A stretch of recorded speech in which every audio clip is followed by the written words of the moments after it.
Welcome to the Outer Realm with Michelle Desrochers and Amelia Pisano. Airing live on the United Public Radio Network, 105.3 FM in New Orleans.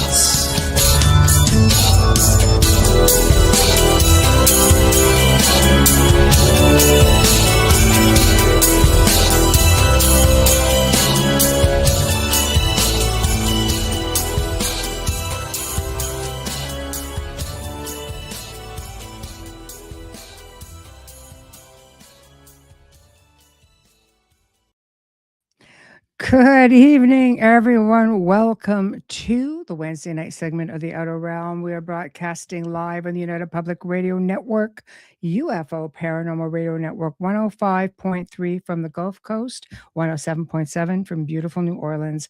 We are fully sponsored by the amazing people over at Folgers Coffee who have been a part of our journey for the last several years. So thank you, Folgers. We couldn't do it without you, nor would we want to. Also, big thank you to Justin Snicker, a.k.a. Dr. Snick, the Sonic Surgeon, for the contribution of his time, his music, and his voice for the intro you just heard. He is an award-winning composer of Halloween, horror, and sci-fi dark wave electronic music, which can be found on all of your favorite music streaming platforms. Also, thank you to Steve McGinnis, the artist behind our logos here at the show. Check him out on Facebook and Instagram. Also specializes in the horror and Halloween genre, but does amazing pieces of any type.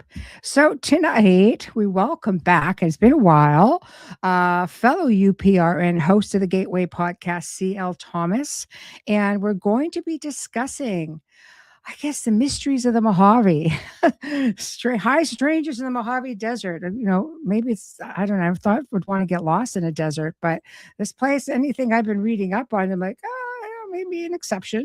A lot of stuff going on over there. So without further ado, C.L. Thomas. Hello. Hello. How are you? I'm good. How are you doing? I'm okay, actually. It feels like a Monday for me today. It's just like, there's a whole melee of crazy, but otherwise it's all right. It's all right. How are you? I'm not going to lie. I woke up this morning thinking it was Thursday. So I'm 2 days behind, and you know you're a day ahead, which is awesome. So that's all right. That's all right. Well, I'm glad you're here. It's just like, oh, hey, everybody. I'm just making my way down. Hello, Wayne. Hello, Heidi. Hello, Mort. Hello. God, you guys are just awesome. Keep going. Carol Ann. Hello. Kathy. Hello. Oh boy. Okay. Oh, look, someone else said it was Thursday too. Okay, so it's not so bad then. So I goes, I'm mad at Brent Thomas right now. He blocked me out of my channels for intelligence. Oh, okay. That's not good. No, that's never fun. It's never fun, unfortunately. But we're happy you're here. And I think you'll find a really nice community of people.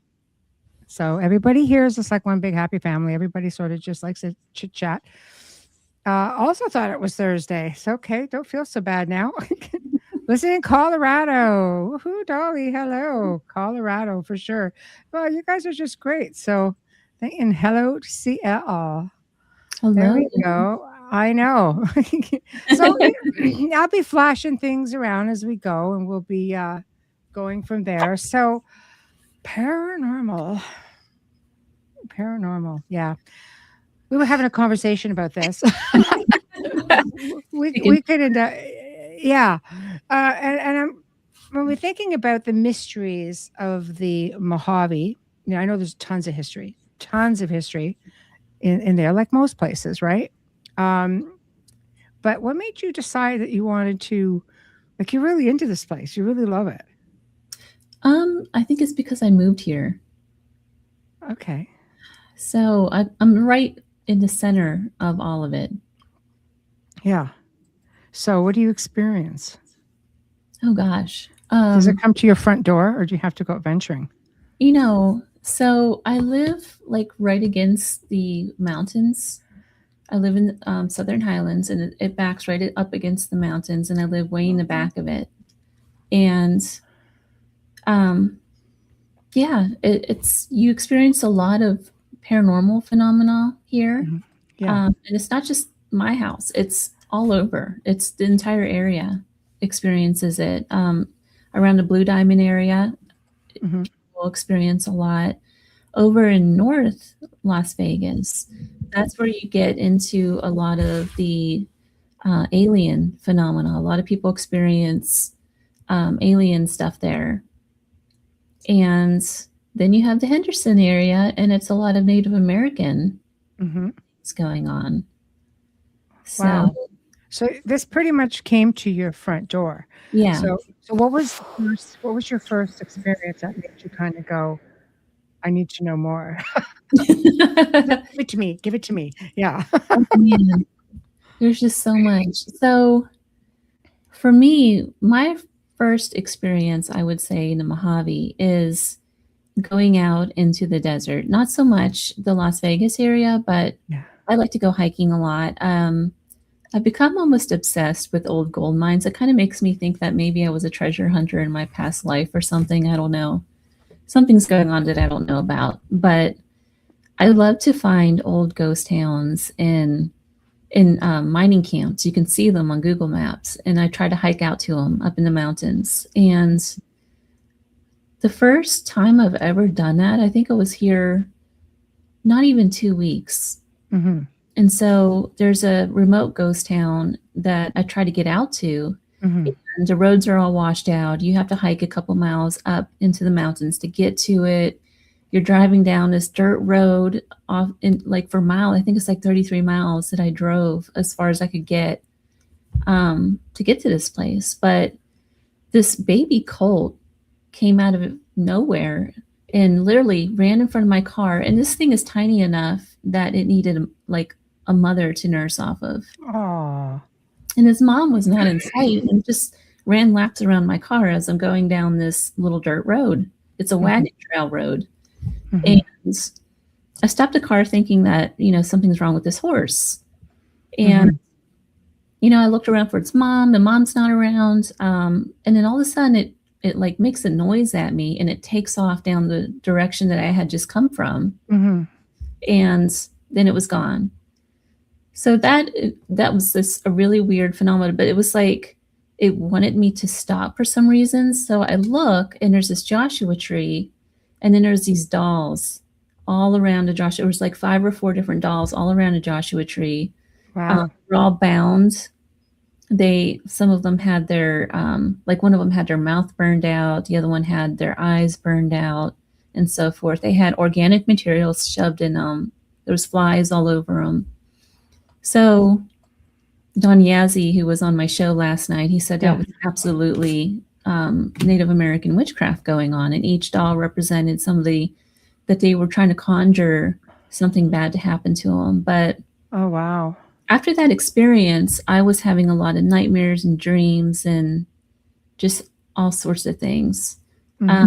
From there, I started experiencing a lot of EVPs and just a lot of different things happened to me in different areas around here. Right. So do you go wandering by yourself? Yeah, I don't have a lot of friends here that would do that. A lot of my friends are kind of what I would call like indoor people. Right. Okay, so they don't like to hang out in the desert. Got it. You go to the casinos, the clubs. That's yeah. We do clean up and do that every now and then, just so you know. But yeah. So you're just like a desert gal. So hiking out in the wilderness. Wayne says, I wonder if the colt was a skinwalker. It could have been, and actually, Don Yazzie, who was on my show last night, kind of alluded to that. Yes. Wow, that is really interesting. Mm-hmm. Don is a really interesting person to talk to, with the whole Navajo legends, and he speaks with so many people from different areas who experience the same idea. And it would seem like these barren places are a prime location for many different levels of high strangeness. I mean, many. Like the history, like here we have like the aside from the place being near Vegas, being a desert, that's all I'm going to say. I'm going to leave that one right there. As to maybe why it might be haunted, but There's a lot of that too. yeah, well, yeah, because it's known for a lot of baffling disappearances, so maybe not necessarily Yeah, just those kind of disappearances, which I'm sure are there, but they have like really strange disappearances there. they And do. people, well, I mean, people say, serial killers to UFOs. They say if you look on the Las Vegas police, Metro Police, on their website, it has right on there that up to 600 people go missing every month from Las Vegas. Every month. Now, a lot of that is due to sex trafficking. That is a big thing here because we're so close to the border. Yes.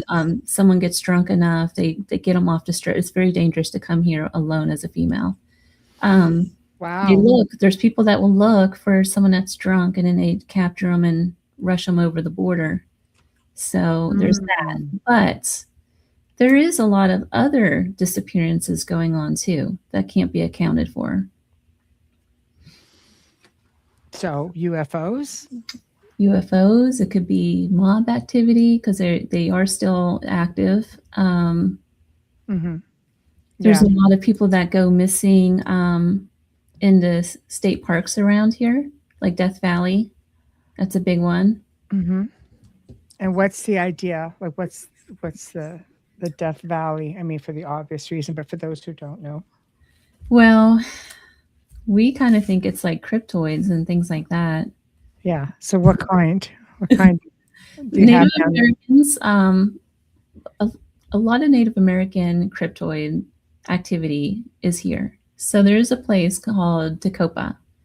It's not too far. It's about maybe 40 minutes from me. And underneath there's a underground river, first of all, or the Armagosa River goes underneath it.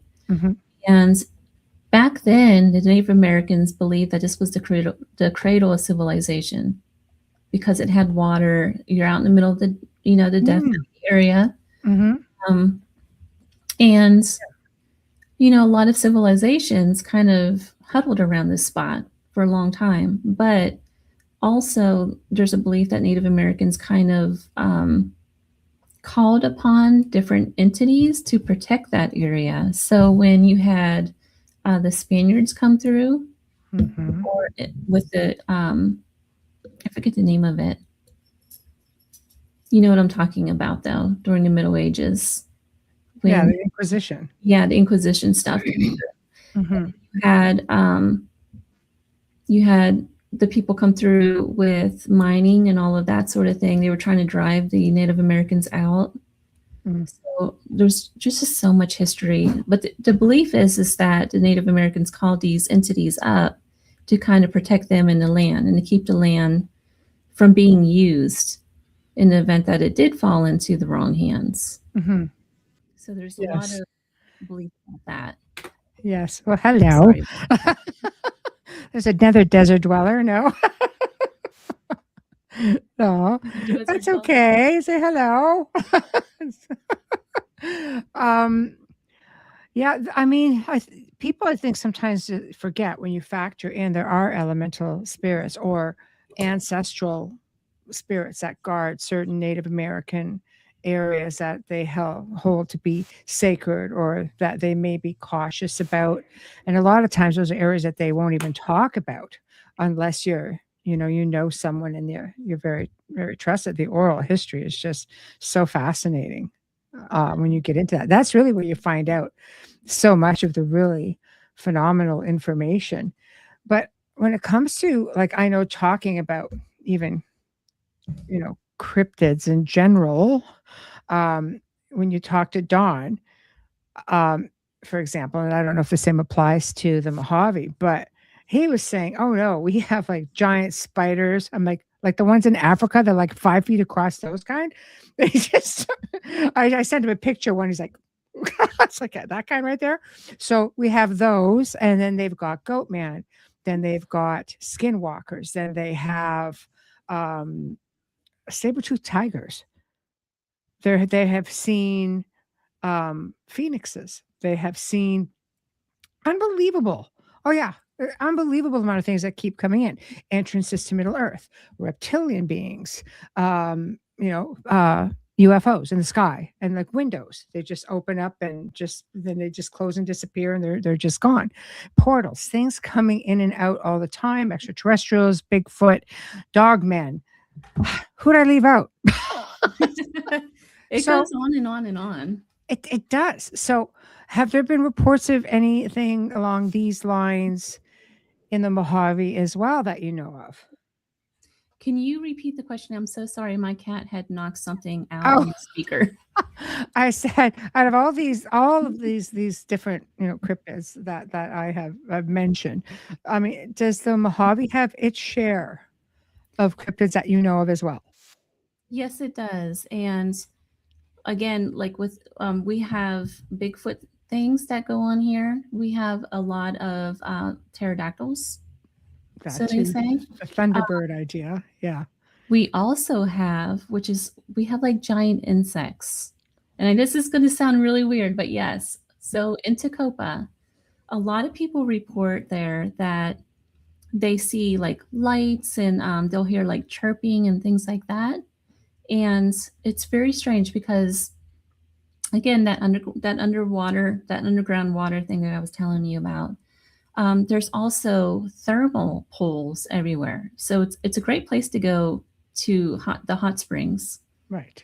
So the belief is that naturally draws insects from the underworld. So there's like giant spiders, there's giant grasshoppers, just all sorts of things like that. And we did an investigation out there at a place called China Ranch.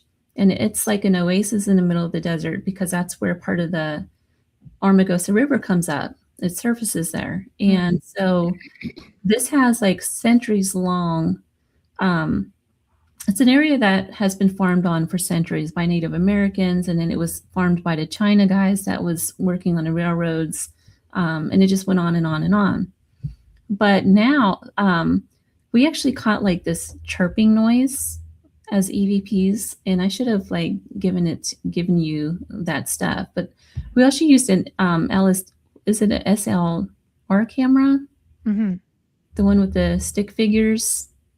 I know the one you mean. Yeah, the stick figure, like those. Yeah. I'm not like an investigator equipment girl. No, that's okay. Somebody had one of those. Those are the. I have one of those actually. They're. I thought you were talking about those beings that walk across. No, it's an SLS. It's an SLS camera. Yes. On that camera, we actually caught a being that kind of is shaped like a grasshopper coming up on one of the investigators, and this thing is like 3 times their size. So it's like towering over them at least 15 feet. And it looks like a giant grasshopper. Oh, gosh. 15 feet is a very big bug. Yeah. Any chance that it could have been like a mantis ET being? It could have been a mantis. Absolutely. Yeah. So like ET, not so much just a very large insect. I can't even imagine. The spiders are enough for me, but having something that's giant bugs are just I don't know. Problems. So, you all right? Yeah, I'm trying to get you. There you go. There you go. Yeah. So it's a little definitely, a place worth exploring. I think if you could get into, let's talk about maybe a little bit about some of the haunted locations. Like, have you investigated some of the old mines out there? I have, yes. And oh man, everywhere you go here is haunted. Literally everywhere. And it's not your typical haunting like you would go into a haunted house on the East Coast. It's got a different feel to it. It's a lot more, I don't want to say evil. It's not evil. It's meaner. Like the spirits there are a lot meaner. Mm-hmm. So if you really look at the history of it, where particularly in some of the more remote areas had, after the Civil War, you had a lot of guys go out there because they didn't want to be charged for war crimes or anything like that. So they took off. They went out west, and they were in some of these ghost towns, so they wouldn't be found. But you also had a lot of people who were criminals that were hiding out there. It was very lawless, of course. You had a lot of people just shooting. Everyone knows about these stories. But the hauntings kind of take on that personality. Right. A survival of the fittest, and, a sort of hierarchy. Yeah. I imagine as well, when you have a hierarchy of people who may have that mindset, I don't imagine it's going to get, very friendly. And again, like Wayne says, the harsh climate would not help. The conditions would make it difficult just for sheer survival. Right. There's one place that the place I was trying to hike to when I saw the Joshua tree. If you continue on down the road, and I did this and hiked up into, it's one of the larger ghost towns in the remote area. You have to hike to it, but it has like over 100 foundations left from the town that used to be there. It was a very substantial town. And that every time I go there, I get a lot of evidence. I get lights, I get shadows, I have like a lot of EVPs from this place. They called it the Widowmaker mine because when it would kill so many people and it was because they had to crush up quartz, pull out the gold, and they were breathing that in, and it was killing them. Yeah. Yes. So there was a lot of natural deaths as well before you're ready to go. Wayne wants to know, did anything follow you home, CL? Oh man, yes. Yes. Okay. I never really had issues with stuff following me home. I did have stuff follow me home though, but I do have a friend who came with me, and the first time I went to this particular ghost hunt I keep talking about, I felt totally defeated for very many reasons. Apart from coming across the witchcraft place, my car got stuck in the middle of nowhere. I had no cell phone. Just all sorts of things happened on that trip. So eventually I had to go back. And so my friend carried me back in a different vehicle, and we were able to get closer and that sort of thing. But he made a mistake of challenging. We started picking up on activity, and he actually challenged it. You're not allowed to follow me. Kind of that arrogance, you're not allowed to follow me kind of thing. Yeah. And it was almost as if this spirit said, hold my beer. Nah. I'm not even joking about this. So he, the first night, everything's fine with him. And then he gives me a call the next day, and he goes, yeah, I heard singing last night. I heard the sound of a horse on a horseback going through the back of my yard, and a woman singing in a native language. And I thought, well, maybe that's just residual, because we are on Native American land anyhow. Yes. Yeah. So then he said he started having dreams about the place that we were at. He believes it was one of the miners there. And then he actually got scratched. He got scratched all the way down his arm with this three scratches all the way down his arm, even underneath his watch. He had a watch on, and it scratched him underneath that. He had a lot of problems. I had to go and clean his house multiple times and try to help him out with that, and kind of teach him you can't go to ghost towns and challenge spirits like that. Wow. No, it's not a really good idea. Hold my beer, taking care of this. Yeah, I don't think it's a good idea. It's like poking, an invisible bear. You don't want to do that. Yeah, that makes it really hard. And of course, your pets will usually just flag that right off the bat, something comes around, right? So yeah. Wow. So let's talk a little bit about some of they say, like, there have been books written on just the spook factor. of the Mojave, like demonic cults, like, again, the murders, yeah, but unknown creatures, yes, but there's a really high level of high strangeness in there, like supernatural events that go beyond just the ghosts and UFOs, like portals. Yes. I mean, getting into portals and just, how many people disappear that might be just get lost in these areas and just vanish. That very well could happen, especially around the Mojave areas, such as what is that? It's the Grand Canyon has a lot of. Okay, there's a whole show just by itself. The Grand Canyon is very much known for disappearances and portals and just all of that, all of the above. Yes, how to get a negative attachment 101. The Grand Canyon is, I mean, it's a bit of an anomaly, and ancient civilizations and things aren't what they seem. And of course, they believe that there are, caves in there that are from, ancient civilizations that were not necessarily Native American, Mm-hmm. right? Right. And I mean, you could go to, if you talk to, Deborah Thunderbeat, who basically does tours. And she's somebody I should connect you with since you love the desert. So, because she does them out in Sedona, and she has an ancient Egypt tour on structures that look a whole lot like certain statues carved right into the mountains and things that you would see in ancient Egypt. Like, I've talked to so many people out that way, and it's the same situation. Like when you talk about these places, like, we're talking about the Mojave, the Grand Canyon.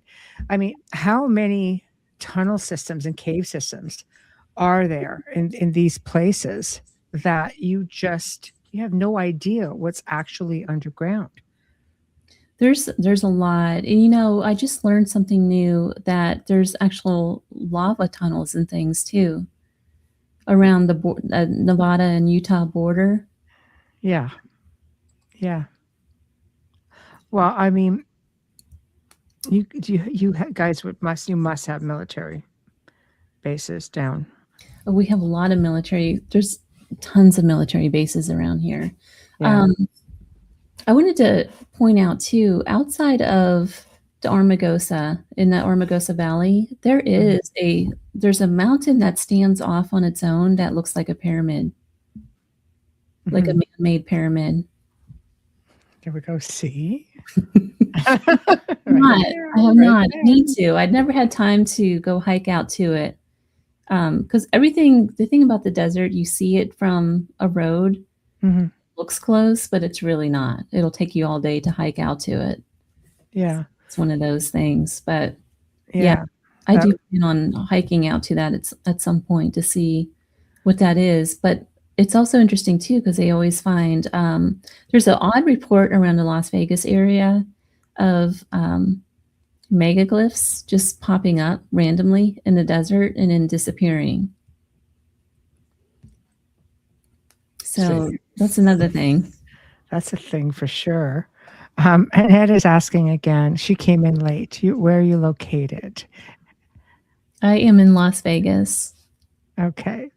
Annette is on a show with Father Sean Whittington, and they're Friday at 5:00. So Father Sean's.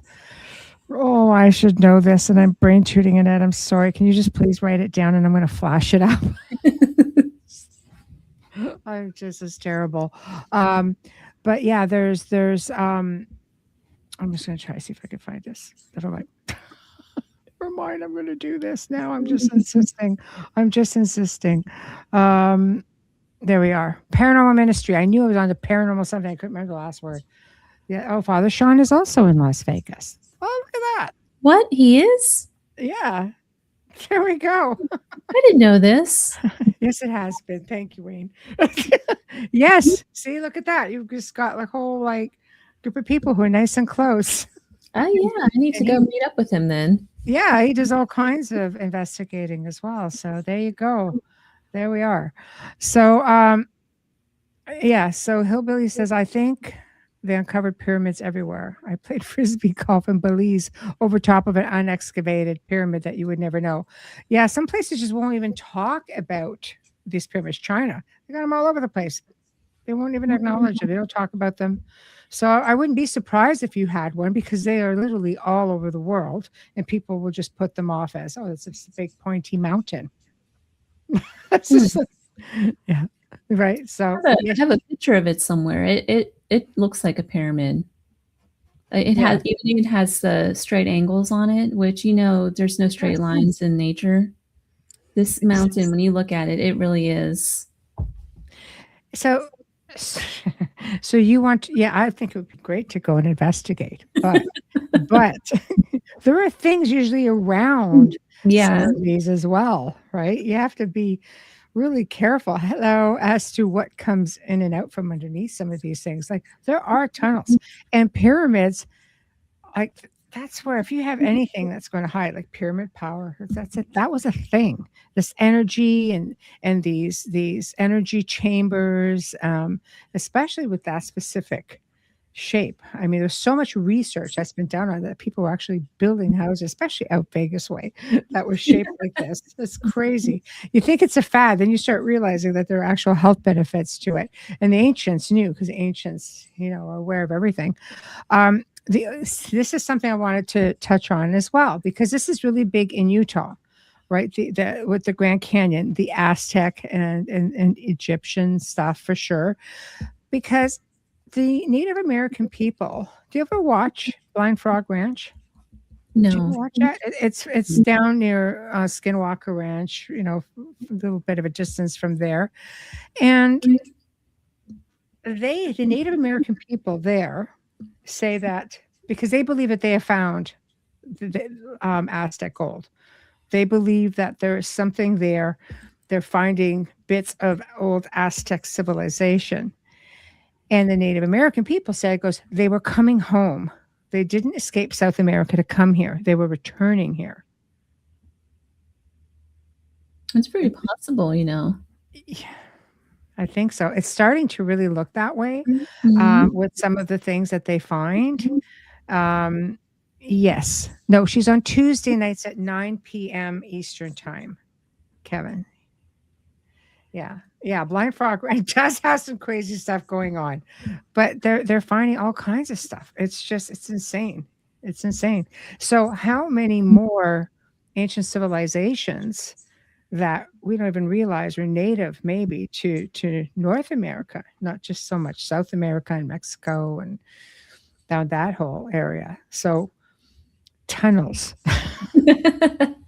Well, there's another mystery that I can touch on that kind of relates to that, and that's with the blue hole.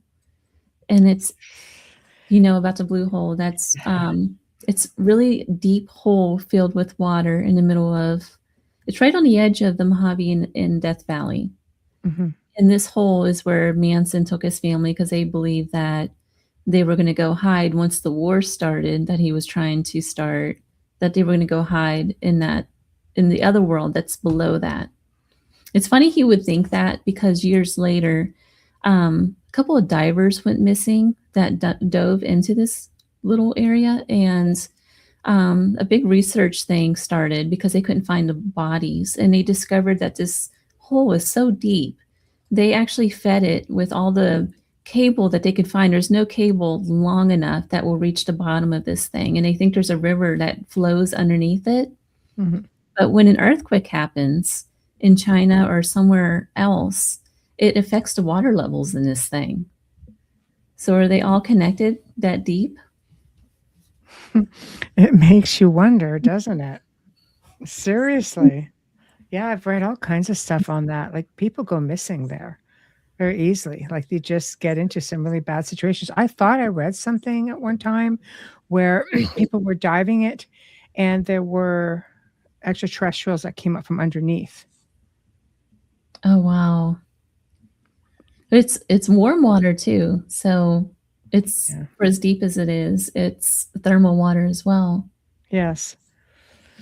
I don't know. It would, yeah, it would make some sense, like for sure, But they talk about these unexplained roads and sites, roads that lead to nowhere or just disappear. Ancient. I mean, you guys got a lot of petroglyphs as well. Yes. That desert is loaded with petroglyphs and rock art. Yeah. It's I always try to go out and find them, but you'll just go out on a random trail and you'll see them. You'll see they usually use the swirlies, and that usually indicates that it was somewhere that was sacred. So it very well could be an area that has a portal somewhere nearby. Mm-hmm. That over and over. Well, if you see some of the this artwork and these petroglyphs and such, if you see the circles like a spiral, those I believe are supposed to be. Are they not? Isn't that not an inscription for portal in that area? Mm-hmm. Yeah, and you'll see them. You can just go walking on a normal hiking path that's used by everyday people, and you'll see them on a rock. At the bottom of a rock, there'll be one of those spirals. So at least they're giving you a heads up. Turn back. Turn back now. Portal ahead. You can see them up on Mount Charleston. I found them up there even. Wow, really? Yeah, see? Those things are everywhere. And I do believe that the Native American people and indigenous people from all over the world, especially the ancients, they knew what these things were. They knew how to create them because they're not hard to create. They knew they would definitely locate themselves and their camps around them. So those are ancient symbols in many ancient cultures. Yes, absolutely. So anyway, super, super interesting. So again, the secret underground worlds that you were talking about, they believe that there are theories where they have vast cavern systems that lead to hollow or inner earth with a lot of societies. I'm much, I guess, like the Hopi and the Ant people. That's really Don Yazzie talked a lot about the ant people yesterday. Yeah. We do have mystery. We don't just have ant people, though. We also have giants. Yes. So there's a place in Lovelock where they actually found skeletons of giants. Yes. Yeah. Yes. There's one that, Smithsonian dumped a whole bunch of bones in the ocean from giants. Really? Why would they dump them in the ocean? Why? Because the salt water will just erode them, will just eat away at the bones, because that was quite a while back. People who would donate a lot of that sort of stuff to the Smithsonian would just lose them, never to be seen again. And they were, it was common knowledge. A lot of researchers are well aware. They threw a bunch in there. I mean, wouldn't that just alter history as you know it? Mm. So, it's not, history is not always safe in the hands of, no, not at all. So getting into some of the mythology, which are the Mojave supernatural beliefs, stories explain world creation, roles of powerful figures, spiritual beings, and deities. So you guys seem to have this mix of a whole lot of different mythologies as well as just your history. We have a lot. So you have like the Native American stuff that believe, like you just mentioned, the ant people, in the whole underworld. There's this whole thing that they believe, like, again, they believe that this was the cradle of civilization. Mm. So they believe that the earth, like we got a new earth and something drastic happened here where it was like all fire, all of the volcanoes had erupted, all of that. So it wasn't livable. And so the people went under the ground to live. Mm. And then I guess the ant people helped them, and different things helped them do this. And then they were able to emerge back. I think Hopi really believed this. They were able to come back once Earth was habitable again, and then they repopulated the Earth. Yes. But it's interesting that from all the way on the other side of the world, you have the Mormons come in And they also believe that their whole belief system started here in the Mojave. They have they believe that their Jesus walked in the Mojave. They found God here in the Mojave. They believe all of this. If you read the Book of Mormon, Joshua tree is a symbol of God in the desert. Yeah. So it's just kind of interesting where this plays out again and again in this area. So what is it specifically about this area that seemed to make people just gravitate to it? I think it has to do with it being so similar to like Jerusalem, the desert of Jerusalem. There's a lot of similarities. Right. That the same, the same atmosphere, the same, I don't know. Yeah. That would be my guess, but I'm not sure. I don't have a good answer for that. Yeah, some people are just, when it comes to this area, they just seem to want to disappear. Like some people will literally travel to Vegas, for example, and find themselves over there. I mean, I've seen they've had, different, especially like back in the day before the whole paranormal craze. There used to be some really interesting paranormal shows. And there was one clip that I saw where there were 2 or 3 people and they just went to spend the night and they took 2 mirrors facing towards each other in the Mojave. And because the idea is like it will open a portal. They started doing some experiments and one of the mirrors just exploded literally. And and then things got real at that point. And then they just basically scattered. I've seen different variations, people trying to recreate that specific moment because there was really no explanation, but they just started feeling like they were being circled and things were all around them at that point. But it takes a lot of force to be able to do that. I'm going to have to look up that show. I've never seen that. I don't know what the show was. I found the clip of it, and it was, again, so many people tried to recreate it, possibly to debunk it, possibly to try to get an understanding of what they were feeling that night. But when that happened, one mirror was fine, the other one just shattered. And then they just basically, tried to grab all the pieces up. They came back in the morning and just tried to sweep up all the pieces of the glass and get rid of it because they believed maybe that something had gotten trapped inside of it. It was a crazy things. I cannot recall what the name of the show because it's just one of these old ones. I used to love watching the old shows like, Scariest Places on Earth and things like that. Those were like outstanding. But I think when YouTube came out, obviously became more of a source for people to watch different clips. This clip it was on YouTube, but it came from one of these older shows. And then and that's when you started people commenting on that saying, yeah, we tried this and we tried that. We couldn't get back to it. In Search Of was another really good one back in the day with Leonard Nimoy. Absolutely. I'm going to have to look that up because, I'm curious now because you're right. It seems like this area draws so much. People from all over the world will come here for Vegas, but there's a reason why even Vegas is here, why that whole thing started. So I think it is just an area where there was just so much history. So much history. I mean, all over. I mean, it's all over. It's not like we could centralize it per se, but there was just something about the gold rush and people just going down, down to California, staying on the Pacific side of things, being warmer, but it was just, I mean, so much hardship coming into the American West. I mean, there's so much hardship and you can just watch Yellowstone. People will tell you all kinds of stuff there.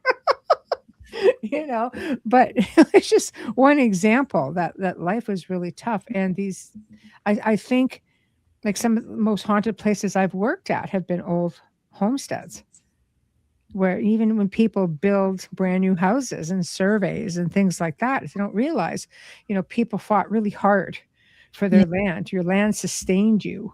Chances are you were born on the land, you died on the land, your kids were born on the land. A lot of these places had their family members buried on the land.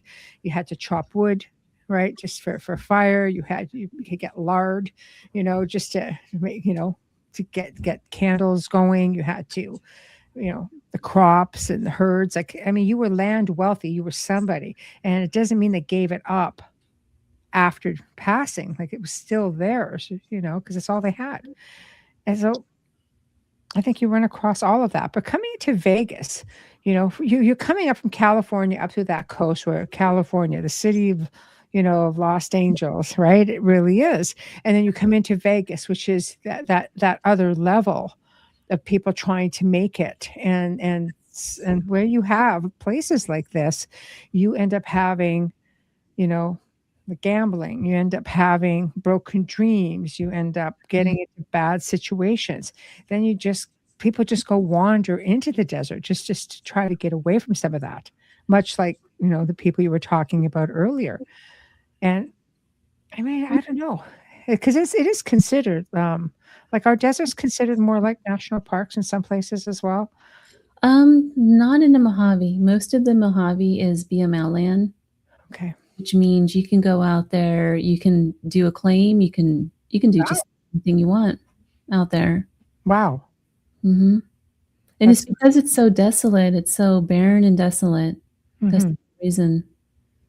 So yeah.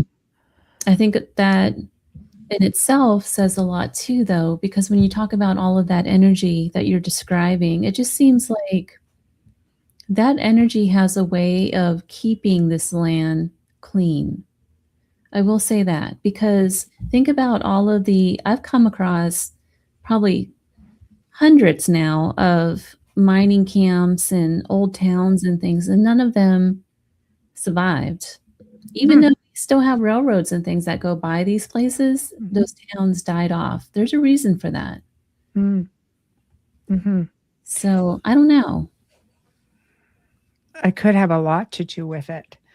It's just that energy that it just lingers. If you think about, even for one moment, how powerful we are as people, as individuals, and when we die, it leaves such a large imprint in that time and space. You hear stories where people have passed away and people will hear like a sonic boom come out of nowhere. I've read on a couple of accounts in small towns where there's really nothing special about the town. They'll tell you, people are just like, not special about our little town. We're a small community.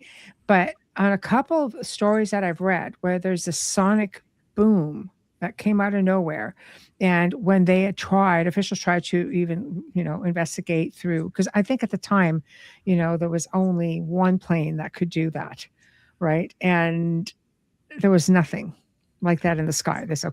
Anything going on, military, anything. And they had attributed it to people who had died. And one was this little old lady. And when they gave the time of death, and the family was there when it happened, they said after her passing, there was literally within seconds a sonic boom that had happened. And they started investigating this as a possibility. So we have a very powerful energy. And when we die, we leave this imprint behind. And I can imagine how that ripples through, even dimensionally speaking. But can you imagine all of these people who passed, just that transference of energy in that time and space, the fears, people who knew, let's say, that they were going to be offed and put in the desert, even that fear, the passing, the anxiety, and then you factor in the Native American people, the things that they have seen and what they have experienced and what their ancestors have experienced, and their own fears and the wars that have taken place going back centuries, thousands of years, probably. That's very interesting to think about. Transference of energy.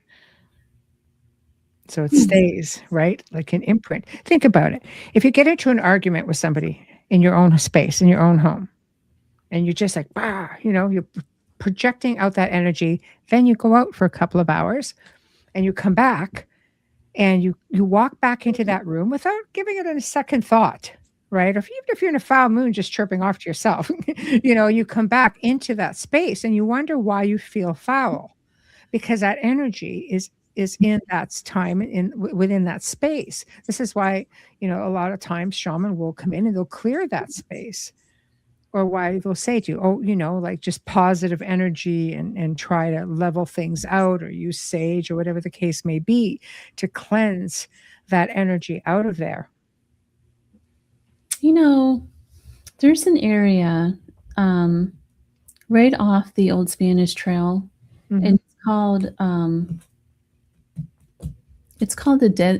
the Horse Thief Ranch, is what they call it. It took me like a couple of months to find this place, but we finally found it. We hiked to it. And the story is, and there's a reason why I'm telling you this story. Okay. When you walk on this property, you feel that.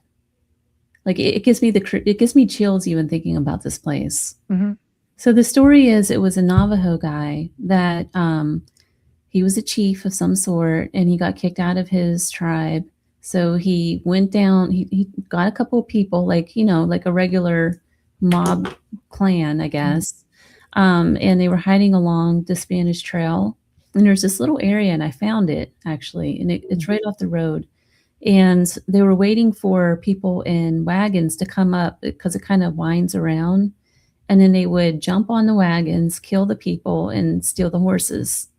Wow. Then he would run them. There's this valley that goes all the way down and up this mountain. And that's where you find his Horse Thief Ranch. That's where he was hiding out. He would take all his loot and everything. And he had this cabin and everything. And there's a spring up there to where he was watering his horses. And what he was doing is he would take the horses to California and meet the people that were coming the opposite direction on the old Spanish Trail, sell them those horses, and then have his people kill them on the other end and take the horses back. So he was doing this, and the law of Pahrump in Las Vegas, they couldn't find this guy because it's so remote, they couldn't get to him.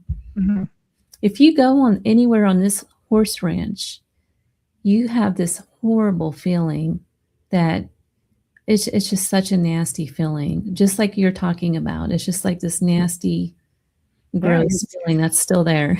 Oh yeah, he's probably, I think spirits who are, let's say, grounded or attached to, their locations or possessions, they're not going to just give it up.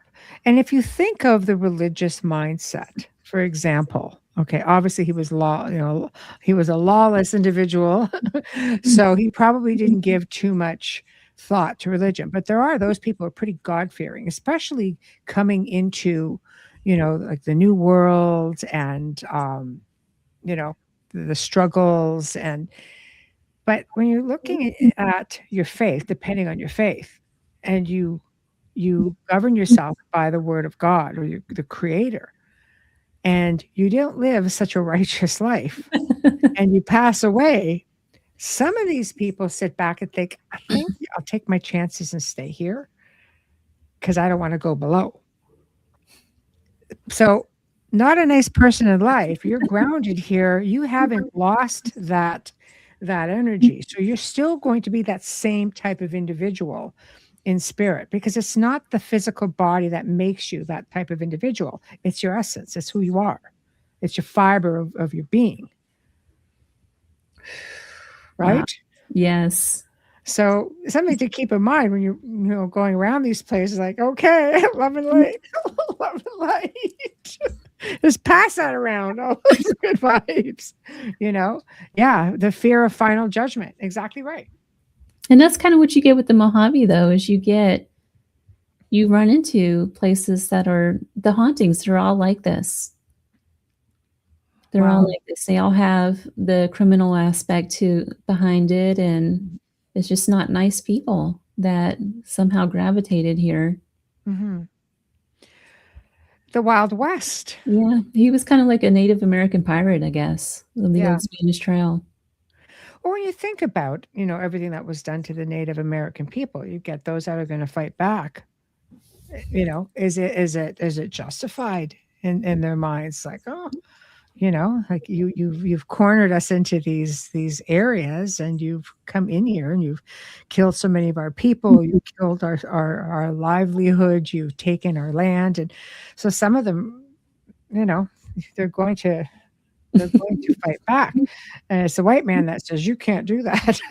It's like, well, I don't know, but I think it's a little bit of all of that. And then I think if you're factoring in, and again, the Grand Canyon, just for example, there's a lot of theories behind that. We can do a show just on the Grand Canyon, right? There's so much information, my gosh.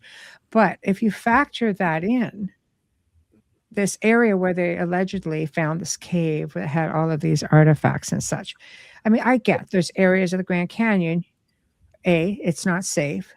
B, humans have a way of, we just destroy things just from, and it's not always on purpose. I know when I travel different parts of the world, and I'm sure you'll agree, Ciel, it's like they don't want you touching the walls. They don't want you touching certain things, because if 1,000 people a day did that, it would not be great for the artifacts, or even the side of a tomb or carving even. So I understand why certain parts of the Grand Canyon are off limits. What I don't understand, though, is why the area where this alleged cave is now under the control of NASA, and people have been met with armed military. Makes you wonder what they found there. And there's so many places like that. Even the cave where they found the giants at, even that, there's no access to that. See? Makes you wonder why. It seems like you're right. There's a lot of areas like that where they have them. They call them military installations. We have a lot of that even here in the Mojave, close to Vegas. There's a lot of areas that are just fenced off. You can't get into them. Do they give you any inkling as to why? So you're totally in the dark. So chances are, is it possible that they found something in that area, which is usually why they want to try to deter people from getting in there, unless it's a sensitive area geographically speaking or historically speaking. I don't know if there's too many areas like that historically. I know that there are some spots that have uranium in it, like natural uranium that is here. There's some places up in North Vegas where they set off the bombs, the nuclear bombs. You can't get into any of those. But yeah, there's like whole mountains and things that are fenced off, and no one knows why. There's no evidence of a bomb being put off or any of that. So, entrance to inner Earth, or hollow Earth, as some people call it. It very well could be. There's an area right outside of Nelson's Landing. Nelson is an old ghost town it's probably one of our closest ghost towns.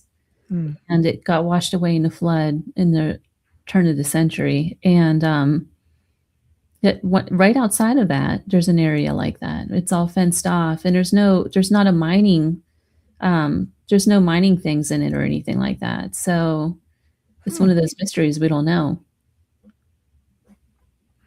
Well, it's a theory, but there are a lot of places like that. If you go down into Tennessee, it's widely known that there are different entrances in. If you're looking at California, I think it was it in the 70s where they had a scientist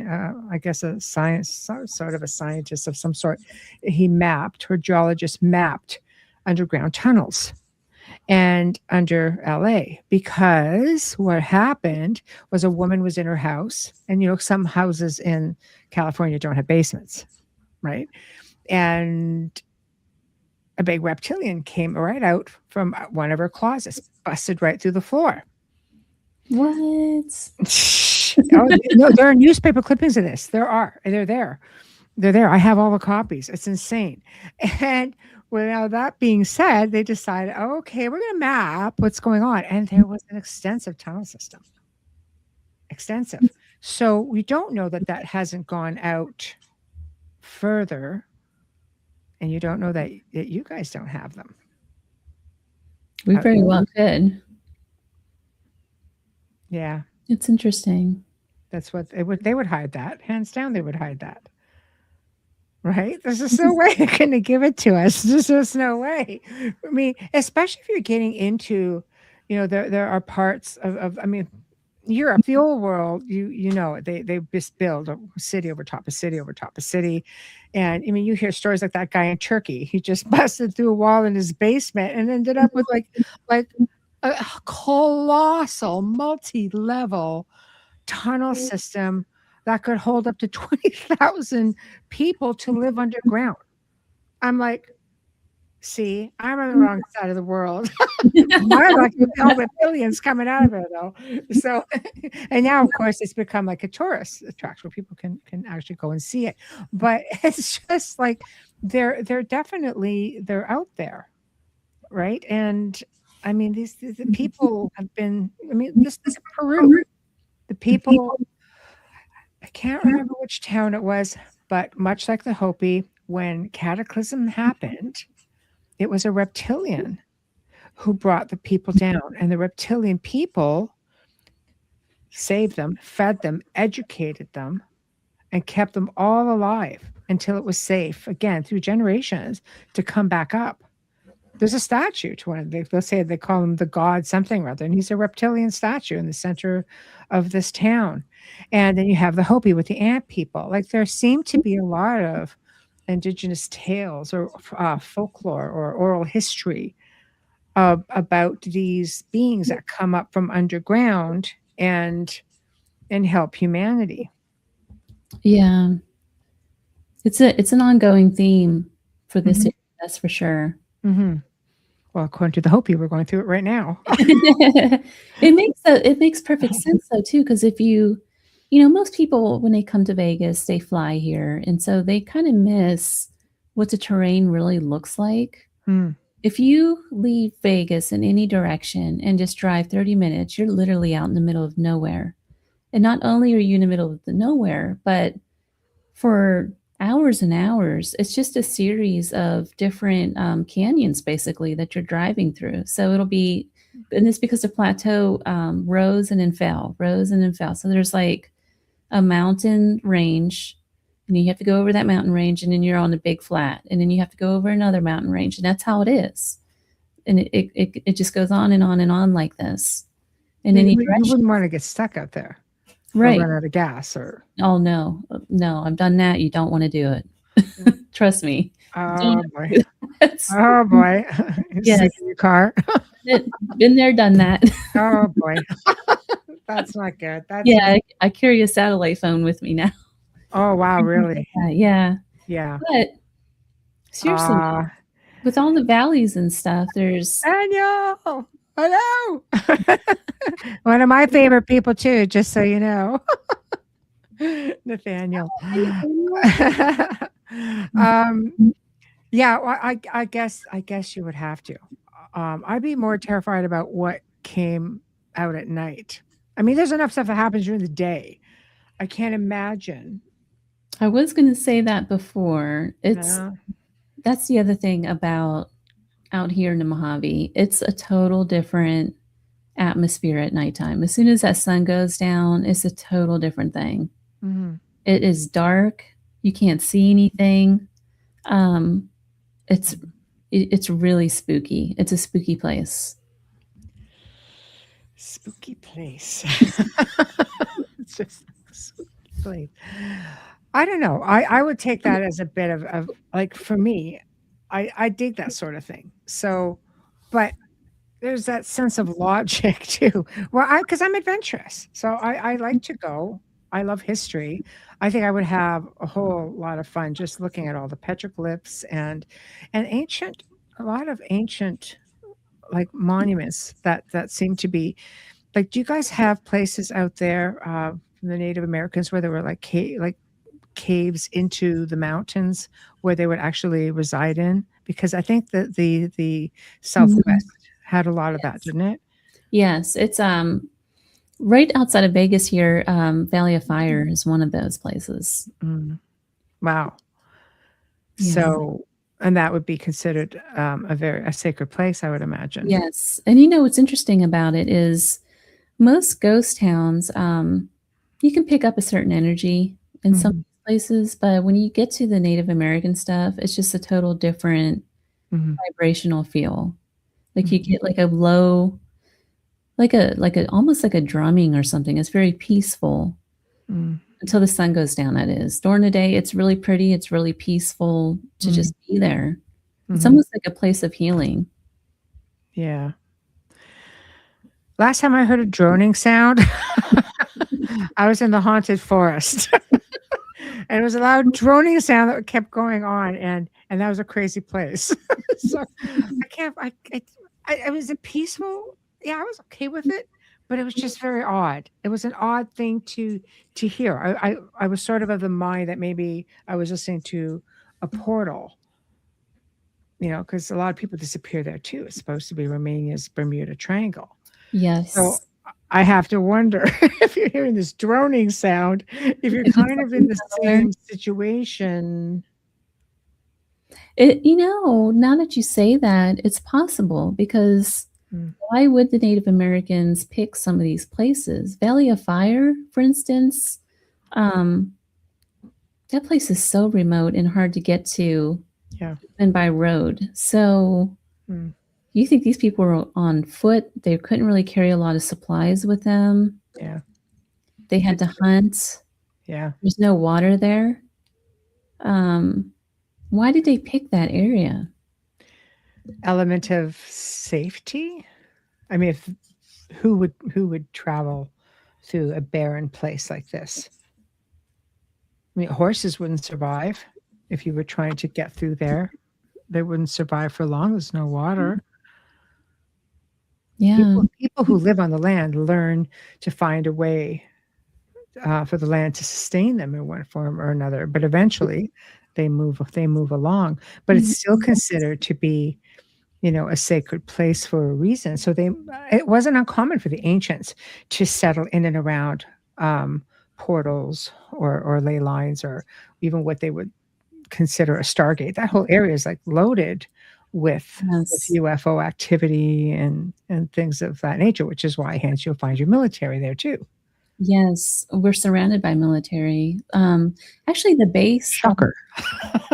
Very shocker. Yeah. There's a base not too far from here. I forget the name of it.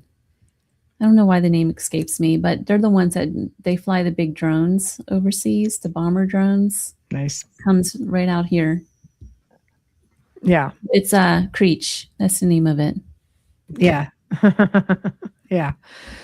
Well, when you start getting into things like that, it's a matter of, you have to start wondering why they're all there in certain areas. That's a strange area around Area 51. So I've been out that way a couple times now and found all of but 2 gates. There's like 6 gates getting into the place. 2 of them I can't find, and I think they might be gated off where the nuclear site is. I think maybe that's where it is. But this place is tucked into this canyon, basically. It's surrounded by a mountain range down in this canyon. Most of it's underground. But you have to wonder, why did they pick this area? And again, it has a spring that's a lake there. There's Groom Lake is there. There's another one. I can't remember the name of that one. But I'm sure there's underground tunnels and things that's feeding that lake too. So, well, that, and this is a good point of view right here. The area would not have always been a desert. There would have been a lowland sea that would have connected, or would have been connected to the ocean at some point. That is true. This used to be all underwater at one point. Yeah. It is true. It used to be a shallow sea. I found a lot of fossils. You can find fossils around here. that are from that area. But See? I mean, I think sometimes we forget to look like way back. I interviewed someone beginning of the year, I believe it was, and he had written a book on dinosaurs that are still around. I'm not talking about the thunderbird, like just pterodactyls. I mean, full on land walkers. And it makes you realize that once upon a time, I mean, they're all over in the Congo, Africa. The people see them pretty regularly. But I think this was, this side of the world, I believe. It gets crazy when you think about how much there is that we just don't think about. Like we just don't know. So now I have to ask, because every desert seems to have its own treasure. So mysterious artifacts, apparently an SS marked, or there were SS marked chests found out that way by locals, strange metal spheres. So people just seem to dump things there. But do you guys have any of your own treasure stories? I don't know of any treasure stories, to be honest. Oh. Yeah, I don't know of any. I know there's been strange, like you just said, strange metal found around the area, like a blue metal. Agent Aliens, actually, the guy from Agent Aliens has one of them. It's like a blue metal. And it's not made of a material that's here. So that could be one of them. And then the other one is we have a lot of lodestones here that are like meteorites. For some reason. The area has a lot of meteorites. Yes, I could see that. I could see that for sure. So no lost gold. Okay. Yeah, I know. Love a good lost gold horn legend. I know. The gold's everywhere. So I don't know about any lost gold stories, but But I mean, I think sometimes they surface when you're looking at the Aztec gold Blind Frog Ranch. I mean, they have an area that resembles. They went down to South America, and I think they went Brazil, Peru. They found were shown, given a copy of the Aztec map that looked like like a key, and it came around.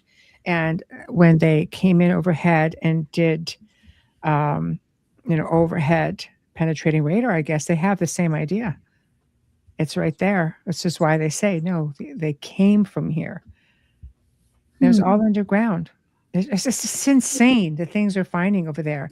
If you haven't watched, I recommend, dig it up and, pardon the pun, but have a look at it and see, because it's wild. So if they're just finding things like that now, who knows?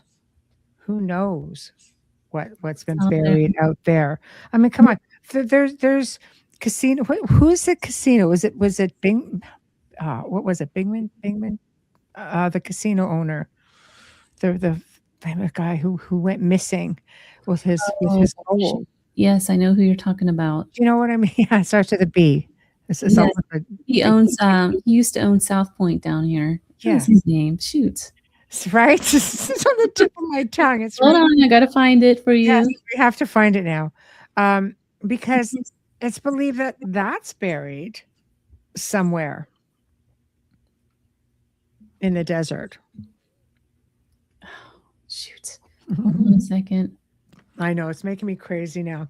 Help us along, everybody. Yeah. There's a casino owner that went missing with a whole lot of gold. And they believe he's buried out there. Binion. That's right. Binion. Woo! Don't take surprise. Binion. There's a little town called Pahrump that is right outside of Vegas. And actually, I might be moving there. I'm not sure yet. It's where Art Bell lived. Right. And he called it Dreamland and all of that. But that guy, Binion, he actually hid out there away from the mob. His old house is out there. And it's on this hillside so that he can overlook anything coming toward him. And it is built like like there's no way you could ever break into this place. It's got like this giant wall all around it. And this wall is like 20 foot tall. And it's like right up on a mountain. So But he was he was worried. hiding. So before he disappeared, he knew he was in trouble, and he built this place outside of the city. You have to remember, this is when nobody was living in Pahrump back then. It was like maybe a couple ranchers, and that's it. And he built this place and was hiding out away from, they think the mob might have gotten him. Yeah, they thought maybe his girlfriend at the time had something to do with it as well. But there was obviously a cache of gold also that ended up somewhere in the Mojave. And I'm sure not the first, probably not the last, but does anybody reside in that home now? I would imagine so. Like, I mean, I don't know. Wow. That's crazy. Wow. Yeah. So, okay. So we don't have any, aside from that, because that was a big deal. You know, I mean, people go missing all the time, but that was a really big deal. You know, I never really thought about trying to dig up old treasure like that. I might need to start. Get a metal detector, Seal. Get busy. I have one. I have one. I'm going to have to start taking it with me. Yeah, get busy. Gotta find out where and abouts that all was, and get narrow down the area a little bit. So Exactly. I know, but you know what? It's so easy. It is just so easy to just to get lost and just to let your mind run away with you. Like when you're getting into people, for example, when you mentioned, you know, the witchcraft, you know, with the dolls and things like that. That seems to be a really big problem out there. So again, what is it about the energy there that these people are harnessing to do these rituals out there? Because that does not help. No, I think it's like you said, it's all the portals, it's all the civilizations that's lived here over the centuries. It's all the cryptoids that are living under the ground. It's the communications with the aliens. Yes. There's a lot of that going on. Yeah. So CE5s are happening in the Mojave as well. Yes. So have you tried one? I have not. I'm kind of scared too. I'm scared too. Are you? Yeah. I mean, I'll do ghosts and everything else like that, but yeah. aliens, I just never. I think I would be more afraid, honestly, being surrounded by military out there. I'd be more afraid of a human CE5 contact in that respects than I would be, you know, ET.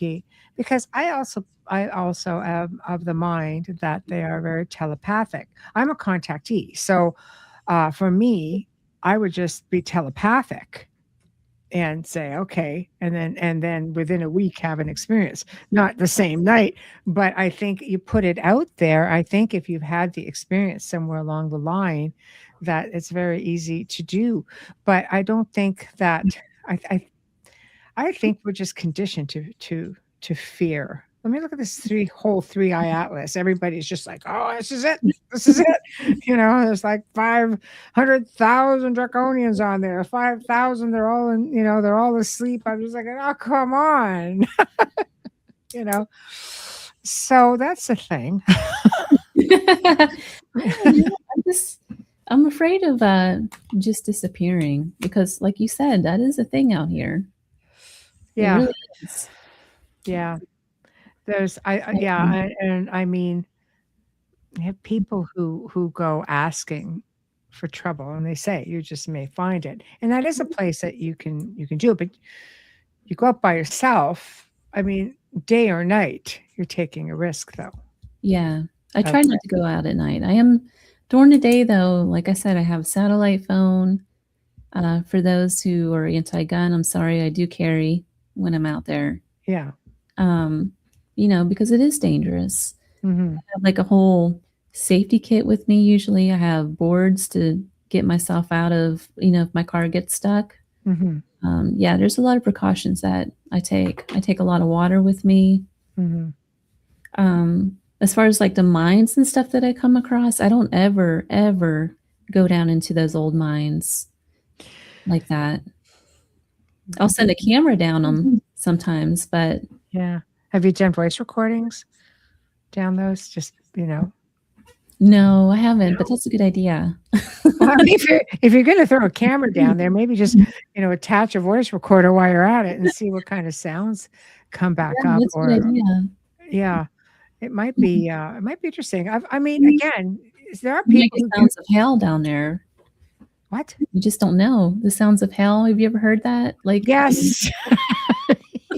some of the holes and things around the world, they sound like hell, like people screaming and stuff out of them. Yeah. Well, yeah. There's that. There's that as well. That's a thing. Yeah. I mean, I think when you're getting into like certain sound, I mean, the planet itself will have all kinds of crazy sounds going on. But when you start hearing screaming and things, you have to wonder, what are you listening to? I personally think hell is more of a dimensional thing, but it blends to the whole inner earth thing. Mm-hmm. Like what's really down there. Yeah, what's really going on down there? You just, Yeah. and, there is old Native American tales too that Yeah. The reason why so much hardship came to the miners and the towns and things didn't survive, and some of these towns have nasty energy like this. Mhm. Native Americans believe that it's because they dug into the earth, which was sacred to them, Mhm. and then they were pulling stuff out without permission. They were digging out the gold, like Goldfield is a perfect example. They went there just to strike it rich. They dug through the ground, were pulling up gold. The Native Americans around them hated that. Mhm. There are some, I mean, some people believe that when you come into an area where Bigfoot is aggressive, it's because he feels or they feel in that place that you're not being respectful of the forest or the land as well. Like Portlock, Alaska. Alaska killer Bigfoot. Yeah, there's Ron Moorhead was telling me about it. He goes, yeah, like the Native American people will tell you they're like 15 feet tall there, the Bigfoot. Wow. Can you imagine coming across something like that? No, not really. Ciel, not really. I'd be okay with not. But apparently, like they eat people, they kill people. Like they're very aggressive there. And Ron is just like, well, they overfished the area. They were not they weren't kind, let's say, to the forest. They were foresting, they were doing everything. It goes, in areas like that tend to be where they get a bit aggressive, because people who have lived in the woods and had Bigfoot around them, for example, I mean, there's this dialogue that goes on, and they'll leave food out for them, and they come back, Bigfoot comes back with trinkets, and they become very protective in some cases of the people as well, like the forest guardians that you hear sometimes Native American people call them, like forest guardians. Then you get Don Yazzie will tell you a story about how somebody who knew got pulled out of the tent and dragged down a field. Like right there, it's like, what are you supposed to believe? Like, it just gets crazy.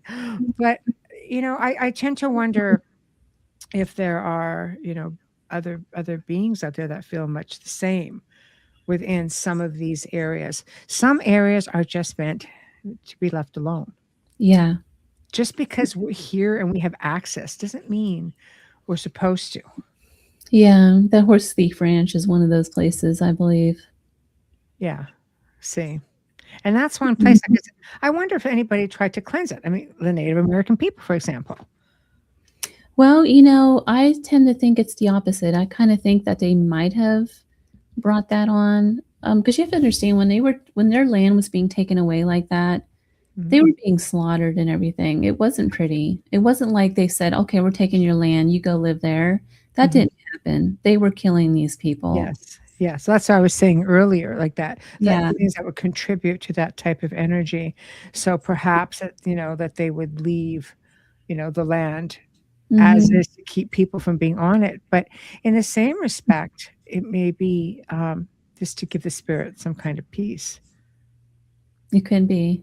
If he was Native American at that time, but again, things happen for different reasons, and I think there are areas that should be left untouched. There are areas that, we don't just get. It's not our right to just go in and start, you know, um, just taking over or just assuming that we belong there. I think exploring it and having that like taking it over are two entirely different things, obviously. Yeah. I've been in some areas though where it's like, you shouldn't be there Mhm. kind of thing. And you Mm. even get that from the spirit world. There was a place in Biloxi, Mississippi that I hiked, Mhm. and I just randomly came across this old plantation house with these giant oak trees. They were gorgeous. Mhm. But the feeling I got, and then I started seeing the spirits, and they Mhm. had surrounded me and they said, "You don't belong here." Yeah. Like, they did not want me on that prop. That was their land. They didn't want me on that land. Mhm. You can pick up on that. Yes. Oh, when you're not welcome. Sometimes it's loud and clear. Kathy says, CL, do you have a partner to go with you for safety? And I don't. I used to have a golden retriever that would go with me on all these trips, and Yeah. every once in a while I get someone that's brave enough to go with me, but If I was closer, I would go with you, CL, because I am said person. some of the places I go to are a little scary. I Yeah. guess people just, like I said, most of my friends here in Vegas are kind of the indoor crowd. So It's no wonder if you're asking them to do things like that. We're going to go Um, walk through the desert. We might get lost. We might run out of gas. There are things in them there deserts. yes. Yeah. I have one friend that, Yeah. he likes to go off-roading and things. He'll go with me quite a bit, but he doesn't like all the haunted stuff. Right. He's very spiritual and he won't touch that stuff. So Well, you yeah. can't really blame them when you're in a place like the Mojave, which has like, thousands and hundreds of years, and thousands of years. I mean, they're showing now that, that Native American ancestors could potentially have gone back like 25,000 years. I think they found footprints, and was it the salt flats Mhm. that were probably about 25,000 years old. Yeah. That's crazy. Yes. Yep. And we have petroglyphs that they believe around Vegas. They now believe that some of them could be that old too. There you go. So, Mhm. there's so much history that is yet to be uncovered, and I think that's for me. I love the history. You have to understand the history to understand why everything is happening in certain areas. And just because you don't see things, it doesn't mean they don't see you. That's exactly right. Like Yeah. these guys, the big bugs. Who wants to go? I do. I do it. I would do it. I'll Scales post packing. those. We're okay. You know what? I will post that video with from the camera. Okay. So Yeah. I'll post Yeah. that for you guys so you can see it, what I'm talking about. Yeah. Oh, it'd be great. That would be great. We'd love that. But you know what? It's been fantastic. We are at our 90-minute mark, and you're coming back to the show. We're gonna have more. We have more excellent CL stories coming up, so you guys can look for her in beginning of the year. And what do you have coming up? Tell everybody how to find you. Tell about your show. Who's next on the show? Let's, promote. Well, I'm never good at this self-promotion stuff. Come on. You can find me at You can do it. clthomas.org. That's the easiest place to find me. I'm on Facebook too. And let's see, I think my next guest is Donna Copa, Okay. talking about Bigfoot. Ooh, Um, that's very popular right now. yes. And then what I have coming up, I'm kind of working on a YouTube channel. Everyone keeps saying I need to start putting my adventures on YouTube. Yeah. So that's what I'm working on right now. I'm creating a little channel It's going to be called Small Town Tales, and it's from my old podcast. I'm just going to bring it back as a vlog, a video vlog of some of these places I go to, and I'll show like clips and things. And then I'm also working on another book. It's called Ghost and Grit, and it's about some of these ghost town experiences that I've had. Mm-hmm. Ooh, that would be good. Well, of course, you are welcome to come back on and talk about anything. I know the next show is going to be great, so you guys will just have to tune in for that. And again, thank you so much for coming on and hanging out with us and sharing all of your insight into the Mojave, because now we got people who are absolutely, yeah, I want to go. And those are like, no, we just lost us at the giant bugs. We're good, though. So you're just going to have to get out there and start doing some, EVPs and getting some more photos. And if you see a big bug, just don't worry about it. We understand, and you could just go the other way. But, but for all of you guys in the chat room, a lot of new faces. Thank you so much for joining us. Please like, subscribe, share, comment. Go show CL some love Tuesday nights at 9 p.m. Eastern time on Tuesdays. Go check her out. Might even find the occasional, archive with yours truly on there. Yeah. So tomorrow night, guys, for the very first time, Polly Roderman joins us. You've seen her here in chat. She's just awesome. She is an ET experiencer, has had a journey of various encounters with beings such as the mantis and others whom she calls the tent people. We'll talk about the hybridization program. She's just fantastic. So please tune in for that. And thank you again. See you all tomorrow night. And thank you, CL. Good night, everyone. Thank you for having me. Pleasure.